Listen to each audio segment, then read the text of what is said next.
Hello friends, आज આપણે ધોરણ 7 વિષય વિજ્ઞાન અને પ્રકરણ નંબર 14 વિદ્યુત પ્રવાહ અને તેની અસરો જોવાની છે। ચાલો જોઈએ। ધોરણ 6 માં 12માં પ્રકરણમાં તમે રમત સૂચવેલી છે। તમારો હાથ કેટલો સ્થિર રહે છે આ રમત રમવાનો પ્રયત્ન તમે જરૂરથી કર્યો હશે, ખરું ને? તો ધોરણ 6 છે એમાં 12મું પ્રકરણ છે, 12th ચેપ્ટર। એમાં આપણે જોયું હતું કે તમારો હાથ જે કેટલો સ્થિર રહી શકે છે એ પ્રવૃત્તિ એ રમત આપણે રમ્યા જ છીએ બધા, બરાબર છે? જો પ્રયત્ન ન કર્યો હોય તો તમે અત્યારે તે જરૂરથી કરી શકો છો। બુઝો તથા પાયલી બંને ધોરણ 6 ની આ રમત વિદ્યુત પરિપથનું જોડાણ કરીને ગોઠવી હતી। તમને તેમના મિત્રો તથા કુટુંબીજોનો સાથે આ રમત રમવાનો ખૂબ જ આનંદ આવ્યો હતો। તેમને આટલી બધી મજા પડી કે તેઓએ દૂરના શહેરોમાં રહેતા પિતરાઈ ભાઈ બહેનોને આ રમત રમવાનું સૂચન કરવાનું નક્કી કર્યું। આથી પાયલીએ જુદા જુદા વિદ્યુતના ઘટકો કેવી રીતે જોડાયેલા છે તેનું સ્પષ્ટ ચિત્ર બનાવ્યું। હવે વિદ્યાર્થી મિત્રો, પાયલી અને બુઝો બંને આ રમત રમવાનું નક્કી કર્યું હતું, જેથી કરીને એમને આછો પાત્રો ખ્યાલ આવે કે વિદ્યુતના જે પરિપથો છે એ કઈ રીતે એકબીજા સાથે જોડાયેલા હોય છે। તો અહીં પાયલી અને બુઝો એ બંને અહીં દર્શાવેલું જ છે।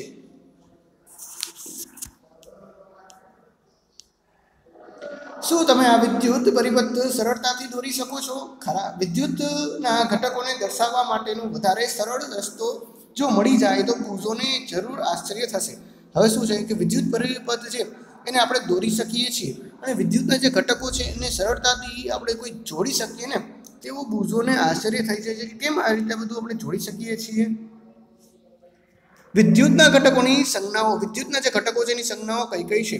સામાન્ય વ્યવહારમાં વપરાતા કેટલાક વિદ્યુતના ઘટકોને સંજ્ઞા વડે દર્શાવીએ છીએ, એટલે કે જે પણ ઘટકો સામાન્ય વ્યવહારમાં વપરાય છે એને આપણે સંજ્ઞા વડે દર્શાવી શકાય છે।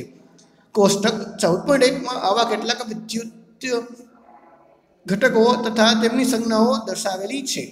વિદ્યુતીય ઘટકોના આનાથી જુદા સંકેતો તમને બીજા જુદા જુદા પુસ્તકોમાં જોવા મળે છે। એટલે કે જે વિદ્યુત ઘટક છે એના પણ આપણે સંજ્ઞાઓના જે ઘટકો છે એ જોવા મળે છે, એના સિવાય વિદ્યુતના બીજા ઘટકો પણ આપણે બીજી જગ્યાએ પણ જોવા મળી શકે છે। જો કે આપણે તો આપણા આ પુસ્તકોમાં દર્શાવેલી સંજ્ઞાઓનો જ ઉપયોગ કરીશું, જો કે આપણે તો જે પુસ્તકોમાં દર્શાવેલી છે ને એ સંજ્ઞાનો ઉપયોગ કરી શકીએ છીએ। આ સંજ્ઞાઓને ધ્યાનથી જુઓ, આ સંજ્ઞાઓને આપણે ધ્યાનથી જોવાની છે। વિદ્યુત કોષની સંજ્ઞામાં એક પાતળી તથા લાંબી રેખાને સમાંતર બીજી ટૂંકી અને જાડી રેખા છે। એટલે કે વિદ્યુત જે કોષ છે, વિદ્યુત જે સેલ છે ને એમાં એક પાતળી અને લાંબી રેખા છે, એ એક બીજી સમાંતર ટૂંકી અને જાડી રેખાઓ પણ જોવા મળે છે।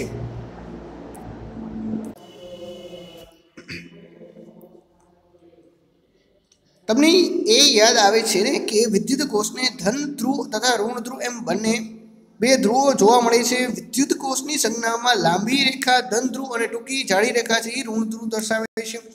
એટલે કે વિદ્યાર્થી મિત્રો, જો રેખા છે એ લાંબી હોય, બરાબર છે, અને જાડી હોય તો એ છે એ કેવી હોય છે? જો લાંબી અને જાડી હોય તો એ ધન ધ્રુવ છે। એટલે કે જો લાંબી રેખા હોય તો ધન ધ્રુવ અને ટૂંકી રેખા હોય અને જાડી હોય તો આપણે એને કહીએ છીએ ઋણ ધ્રુવ, બરાબર છે। ટૂંકી આપણે યાદ રાખીશું ઋણ માટે, લાંબી યાદ રાખીશું ધન ધ્રુવ માટે। ધન એટલે પ્લસમાં। વિદ્યુત કોષ એટલે કે વિદ્યુત કળ સ્વિચ માટે જોડાણની અવસ્થા ઓન અને ખુલ્લી અવસ્થા ઓફ માટે વપરાતી સંજ્ઞા છે। વિદ્યુતની કળ એટલે જેને આપણે સ્વિચ કહીએ છીએ, જો ખુલ્લી અવસ્થા હોય તો આપણને એને ઓફ કહીએ છીએ, બરાબર છે, અને બંધ અવસ્થા હોય તો ઓન કહીએ છીએ।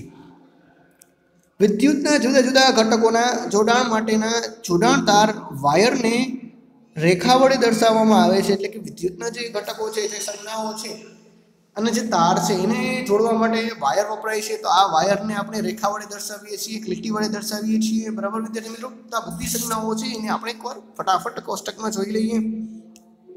તો વિદ્યુત કોષને આપણે આ રીતે દર્શાવવાનો છે, ધન ધ્રુવ છે, બરાબર છે, એના માટે આપણે પ્લસ, અને ઋણ ધ્રુવ છે એના માટે માઇનસ। ધન ધ્રુવની રેખા છે લાંબી હોય છે અને ઋણ ધ્રુવની રેખા પતલી અને જાડી હોય છે। બલ્બ માટે આપણે આ રીતની સંજ્ઞા દર્શાવીએ છીએ, બરાબર છે। જો ઓન એટલે કે બંધ હોય તો આપણે બંધની સંજ્ઞા દર્શાવીએ છીએ, ઓફ હોય તો આપણે ઓપનની સંજ્ઞા દર્શાવીએ છીએ।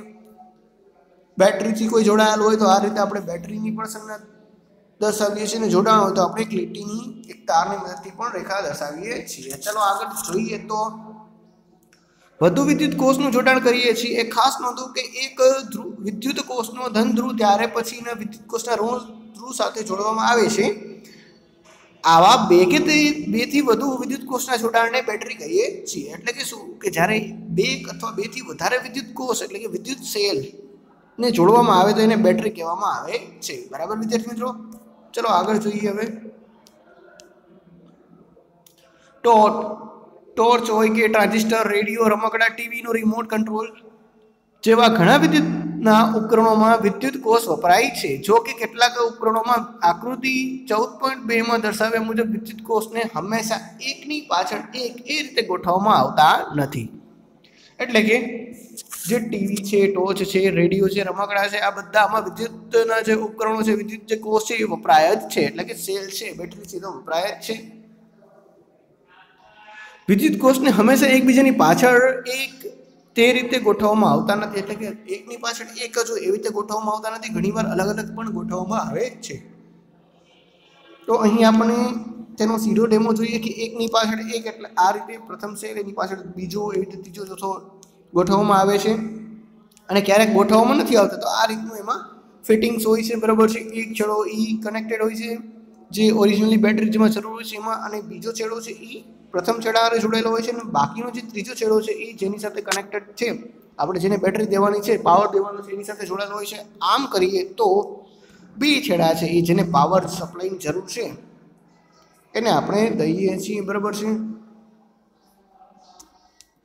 તો આ રીતે એકની પાછળ એક અને એકની પાછળ એક ન હોય એવી રીતે પણ આપણે વિદ્યુત જે કોષ છે, વિદ્યુતનો જે સેલ છે એનો ઉપયોગ કરીએ છીએ. બરાબર વિદ્યાર્થી મિત્રો? ચલો અહીં જોઈએ આપણે તો અહીં પણ આપણને એવું જ જોવા મળે છે. એક પટ્ટી ઉપર જે સેલ લગાડેલો છે, બરાબર છે, તો આ સેલ છે એને રબર વડે આપણે બાંધી દઈએ છીએ તો આપણને જોવા મળે છે કે અહીં બંને છેડા છે એ જેને પણ પાવર સપ્લાયની જરૂર પડશે એને મળતું રહેશે. બરાબર છે? તો તે જ રીતની આ રીતનું પણ એક બોક્સ આવેલું હોય છે, એમાં સ્પ્રિંગ હોય છે. બરાબર છે? અને સ્પ્રિંગના બંને છેડે શું હોય છે કે આ છેડાનો આ પાછલો ભાગ છે એ અહીંયા જોડેલો જ હોય છે, અને ફાઇનલી બંને છેડા છે એ બહાર નીકળેલા પણ જોવા મળે છે. બરાબર વિદ્યાર્થી મિત્રો? હવે જોઈએ તો બેટરીની વાત કરીએ તો પાયલી અને બુઝોને નવાઈ લાગી કે ટ્રેક્ટર, ઇન્વેન્ટરમાં વપરાતી બેટરીઓ પણ જો વિદ્યુત કોષની જ બનેલી હોય તો તેને બેટરી શા માટે કહેવામાં આવે છે? તમે તેમને પ્રશ્નોના જવાબ શોધવામાં મદદ કરી શકો છો. ટ્રકમાં વપરાતી બેટરી તેમની અંદરની રચના છે. બરાબર છે? ટ્રકમાં જે બેટરી વપરાય છે એની અંદરની રચના વિદ્યાર્થી મિત્રો કંઈક આવી જોવા મળે છે. બરાબર છે? કે એમાં ઘણા બધા સેલ હોય છે, નાની નાની બેટરીઝ હોય છે, અને એની મદદથી એક મોટો પાવર જનરેટર જેવું ક્રિએટ થઈ જાય છે, જેથી કરીને ટ્રક અને ટ્રેક્ટરને વધુમાં વધુ પાવર મળી શકે.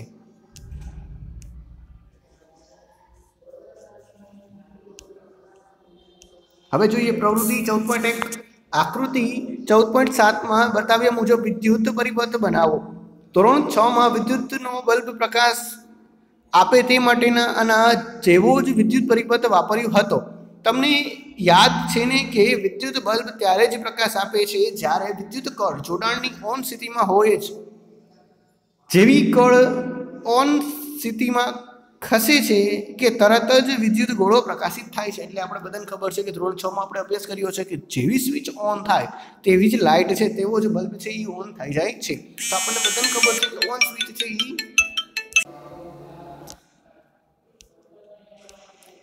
આગળ જોઈએ વિદ્યાર્થી મિત્રો તો તમારી નોટબુકમાં આ વિદ્યુત પરિપથને દોરી લો. જુદા જુદા વિદ્યુત પરિપથના ઘટકોની સંજ્ઞાઓ પરથી તેમની વિદ્યુત રેખાકૃતિ પણ દોરો. હવે શું કરવાનું છે વિદ્યાર્થી મિત્રો? હવે તમારા પરિપથ છે ને એને તમારી નોટબુકમાં દોરી લેવાનો છે, અને પછી આપણે જે વિદ્યુત સંજ્ઞાઓનો ઉપયોગ કર્યો હતો ને તે સંજ્ઞાઓની મદદથી તેને રેખાકૃતિમાં દોરવાની કોશિશ કરવાની છે. અને આ બધી સંજ્ઞાઓનો ઉપયોગથી જ આપણને બની શકશે. જનરલી આપણે જોઈએ તો આપણો વિદ્યુત પરિપથ આવો છે. કંઈક અહીં સ્વિચ આપેલી છે, અહીં બલ્બ છે, અહીં વાયર જોડેલા છે, અને અહીં આપણો વિદ્યુત કોષ છે. બરાબર છે? તો આપણે અહીં એવું કહી શકીએ કે અહીં જે સેલ આવેલો છે, અહીં સ્વિચ છે જે ઓન છે, અને અહીં બલ્બ છે જે પ્રકાશિત થયેલો જોવા મળે છે. બરાબર વિદ્યાર્થી મિત્રો? હવે જોઈએ નોંધમાં કે નોંધ કરો કે વિદ્યુત કળ અથવા સ્વિચને પરિપથમાં ગમે તે સ્થાને ગોઠવી શકાય છે। તો તમે નોંધ કરી શકો છો વિદ્યાર્થી મિત્રો કે જે વિદ્યુત પરિપથ છે આપણે જે બલ્બની રચના કરી છે તેમાં સ્વિચ છે ગમે ત્યારે ગોઠવી શકાય છે, ગમે ત્યાં ગોઠવી શકાય છે। તો હા વિદ્યાર્થી મિત્રો ગમે ત્યારે આપણે સ્વિચ છે ગમે ત્યાં ગોઠવી શકીએ છીએ। જો બલ્બ સ્ટાર્ટ થતો હોય તો બલ્બ ચાલુ થતો હોય તો આવું કરી શકીએ છીએ। આગળ જોઈએ જ્યારે વિદ્યુત કળ જોડાણની ઓન અવસ્થામાં હોય ત્યારે બેટરીના ધન છેડાથી બેટરીના ઋણ છેડા સુધીનો પરિપથ પૂર્ણ થાય છે।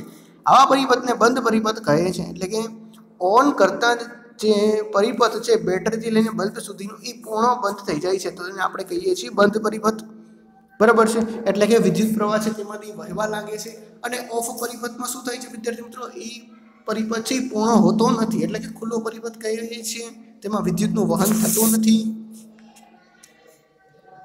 બલ્બની અંદર પાતળો તાર હોય છે જેને ફિલામેન્ટ કહેવાય છે। જ્યારે તેમાંથી વિદ્યુત પ્રવાહ પસાર થાય ત્યારે તે પ્રકાશ આપે છે। જ્યારે બલ્બ ઉડી જાય ત્યારે તેનો ફિલામેન્ટ તૂટી જાય છે। બરાબર છે, ફ્યુઝ થઈ જાય છે। તો બલ્બ છે એની અંદર એક પાતળો તાર હોય છે એ શું કરે છે એમાંથી જ્યારે પણ બલ્બને વિદ્યુત મળે છે ને તો એ સ્વયં પ્રકાશિત થઈ જાય છે। પણ જો બલ્બ છે એ ખરી જાય ને યાની કે એનો જે વાયર છે એ તૂટી જાય અથવા કંઈ પ્રોબ્લેમ આવી જાય ત્યારે બલ્બ છે એ પ્રકાશિત થતો નથી। એટલે ફિલામેન્ટ છે એ ફ્યુઝ થઈ જાય છે। બરાબર છે। અહીં ખુલ્લો પરિપથ જોવા મળે છે જેથી કરીને બલ્બ છે એ પ્રકાશિત થતો નથી।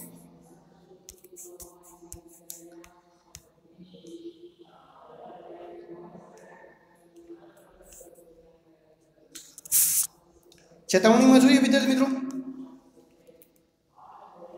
વિદ્યુતના મુખ્ય જોડાણ સાથે જોડાયેલા પ્રકાશિત વિદ્યુત બલ્બને ક્યારે પણ અડશો નહીં। તે ઘણો ગરમ હોઈ શકે અને તમારા હાથને ખરાબ રીતે દઝાડી શકે છે। એટલે કે જ્યારે પણ આપણે મુખ્ય જોડાણ સાથે જે વિદ્યુત પરિપથ હોય જે વિદ્યુત બલ્બ છે બરાબર છે એ જોડાયેલો હોય ને ત્યારે તેને આપણે અડવાની કોશિશ કરવી જોઈએ નહીં કારણ કે તે સખત ગરમ હોય છે અને ક્યારેક તો આપણા હાથ પણ દઝાડી શકે છે તો એને આપણે અડવો જોઈએ નહીં। વિદ્યુતના મુખ્ય પુરવઠા એટલે કે સપ્લાયરમાં વાત કરીએ તો વિદ્યુત જનરેટર કે ઇન્વર્ટર સાથે પ્રયોગો કરશો નહીં। એટલે કે વિદ્યુતના જે જનરેટર છે ઇન્વર્ટર છે એની સાથે ખોટા આપણે છેડછાડા કરવા જોઈએ નહીં। તમને વિદ્યુતનો શોક ઝાટકો લાગી શકે છે જે ખતરનાક હોય છે। અહીં દર્શાવેલી દરેક પ્રવૃત્તિઓમાં માત્ર વિદ્યુત કોષનો જ ઉપયોગ કરવો। તો જે વિદ્યુતમાં ઇન્વર્ટર છે જનરેટર છે એવા સાધનોનો આપણે ઉપયોગ ટાળવો જોઈએ જેથી કરીને આપણે જે જીવનનું સેફટી છે જળવાઈ રહે। અહીં જેટલી પણ પ્રવૃત્તિ બતાવી છે તેમાં વિદ્યુત કોષનો એટલે કે સેલનો જ ઉપયોગ કરવો જોઈએ। બરાબર। જો બલ્બની અંદરનો ફિલામેન્ટ તૂટી જાય તો શું પરિપથ પૂર્ણ ગણાય છે? તો હા વિદ્યાર્થી મિત્રો અહીં પરિપથ છે પૂર્ણ ગણાય છે કારણ કે પરિપથ પૂરો થવા માટે જે સાંકળની રચના છે એ સાંકળની રચનામાંથી કોઈ એક સાંકળ પર મિસિંગ થઈ જાય તો પરિપથ છે પૂર્ણ થતો નથી। એટલે કે ફિલામેન્ટ તૂટી જાય તો પરિપથ પૂર્ણ ગણાય નહીં। બરાબર વિદ્યાર્થી મિત્રો ચલો જોઈએ તો હવે વિદ્યુત પ્રવાહની ઉષ્મીય અસર એટલે કે વિદ્યુત પ્રવાહ છે એનો ઉષ્મીય અસર કઈ રીતે થાય છે। એક વિદ્યુત કોષ વિદ્યુત બલ્બ વિદ્યુત કળ અને જોડાણ માટેના તાર લો તો આપણે ફરી એકવાર જ બલ્બને પ્રકાશિત કરવાની પ્રવૃત્તિ ફરી એકવાર કરવાની છે। પરિપથ તૈયાર કરવાનો છે, ઓફની સ્થિતિમાં રાખવાનું છે અને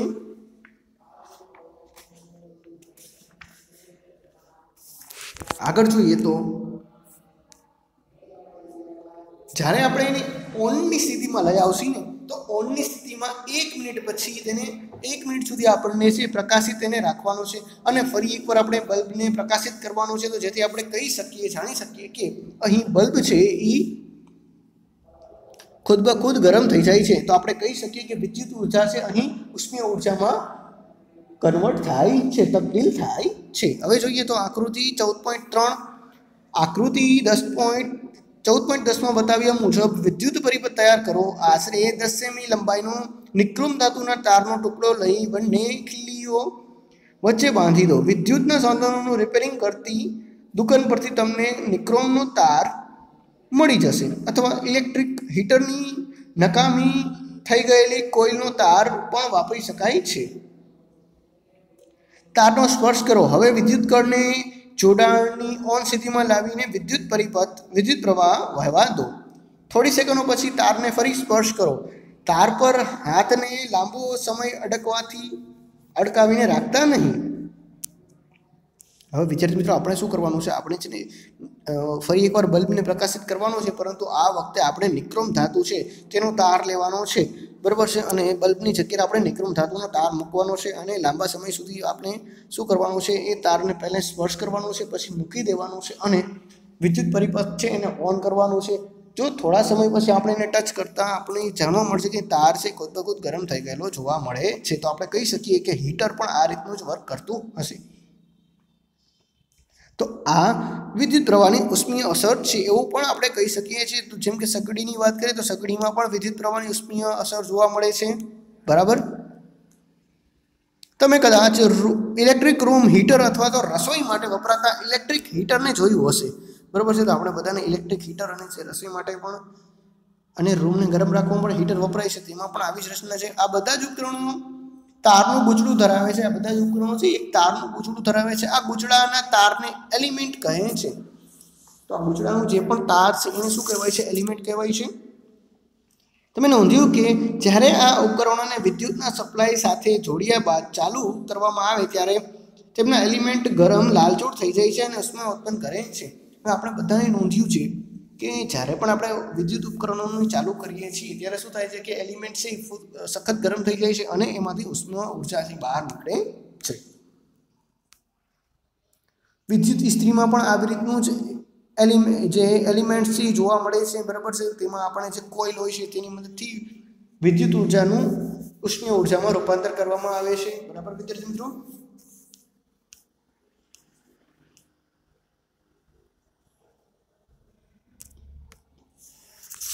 આગળ જોઈએ તો તારમાં ઉત્પન્ન થતો ઉષ્માનો જથ્થો તેની બનાવટમાં વપરાયેલા દ્રવ્યો પર, તારની લંબાઈ તથા તારની જાડાઈ પર આધારિત રાખે છે. એટલે કે તારમાં જે ઉષ્મા ઉર્જા ઉત્પન્ન થાય છે તેની લંબાઈ અને એની જાડાઈ છે એના ઉપર આધાર રાખે છે.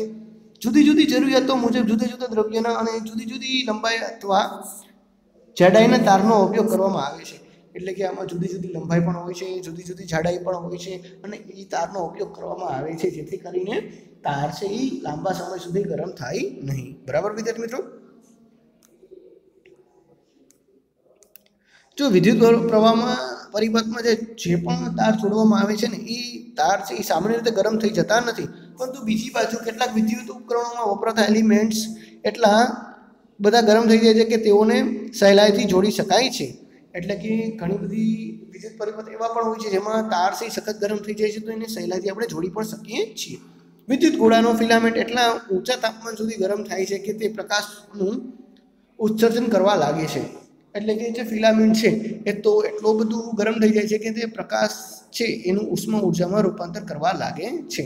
તો આપણે આ પરથી પણ કહી શકીએ કે જો તારમાંથી ઘણો વિદ્યુત પ્રવાહ પસાર થાય તો તાર એટલો બધો ગરમ થઈ શકે છે કે પીગળી તેમજ તૂટી પણ જાય છે. એટલે કે જો તારમાંથી વધારે વિદ્યુત પ્રવાહ પસાર થાય તો તારનો જે ફિલામેન્ટ છે એ શું થાય છે, એ એટલો બધો ગરમ થઈ જાય છે અથવા તો તાર પીગળી પણ જાય છે અથવા તાર તૂટી પણ શકે છે, બરાબર છે. તો આ બધી સંભાવનાઓ વિદ્યાર્થી મિત્રો જોવા મળે છે.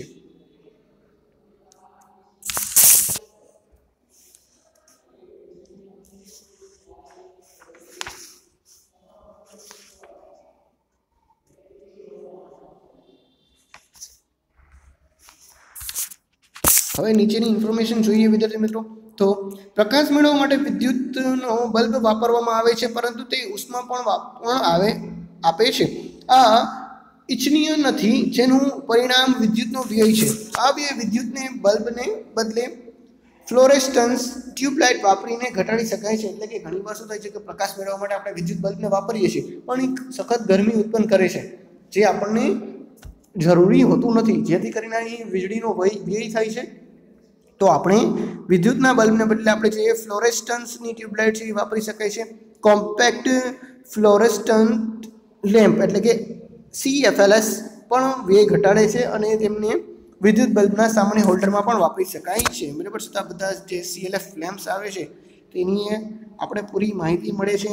CLFનું પૂરું નામ છે કોમ્પેક્ટ ફ્લોરેસ્ટન્સ લેમ્પ, બરાબર છે. ખરીદતા પહેલાં bureau of Indian standard of ISI નો માર્ક હોવો જરૂરી છે. એટલે કે કોઈ પણ વિદ્યુત આપણે ઉપકરણો ખરીદીએ તેમાં જો ISI માર્ક હોય તો એ સ્ટાન્ડર્ડ વસ્તુ છે એવું કહી શકીએ, કારણ કે તેને આપણે ગવર્મેન્ટ ઓફ ઇન્ડિયાએ મંજૂરી આપેલી હોય છે. બરાબર વિદ્યાર્થી મિત્રો, પાર્ટ 1 અહીં સુધી જ છે. પાર્ટ 2માં આપણે આગળનું ચેપ્ટર જોઈએ. Thank you.